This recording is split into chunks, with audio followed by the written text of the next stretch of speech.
Hello everyone, আমি সুস্মিতা আর আমার কোলে রয়েছে ছোট্ট কিট্টু। তো চলুন ঝটপট করে নেদারল্যান্ড থেকে ইন্ডিয়া আসার ফ্লাইটের একটা ছোট্ট ব্লগ শেয়ার করি। বড় ব্লগটা হয়তো বিকেল নাগাদ আপলোড করব। তো ফ্লাইটে উঠতে না উঠতেই একটা ওয়েলকাম ড্রিঙ্কস দিয়েছিল, তার সাথে দিয়েছিল অনেক ধরনের আমাদেরকে খেতে ড্রাই ফ্রুটস। আর সাথে যেহেতু ছোট বাচ্চা ছিল, সেজন্য আমাদের ফ্লাইট জার্নিটাকে মেমোরেবল করে রাখার জন্য আমাদেরকে ফটোও তুলে দিয়েছিল। তো প্রথমেই আমরা আমস্টারডাম থেকে গিয়েছিলাম দুবাই। 6 ঘন্টার ফ্লাইট জার্নি ছিল, আর ফ্লাইটে ওঠার 1 ঘন্টার মধ্যেই কিট্টু ঘুমিয়ে গিয়েছিল।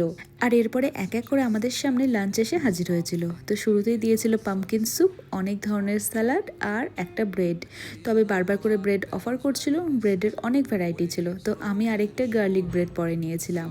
আর রোহন ওদিকে একটু হেলদি খাবে বলে কুইনওয়া ফিশ আর ভেজিটেবলসের একটা ডিশ নিয়েছিল। আর আমি তো অত হেলদি খেতে পারবো না, তাই চিকেনের একটা ডিশ সিলেক্ট করেছিলাম। তো চিকেন গ্রেভি আর রাইস দিয়েছিল। রাইসটা বেশ ভালো ছিল, খানিকটা পোলাওয়ের মতো দেখতে, কিন্তু খেতে অনেকটা বিরিয়ানির মতো।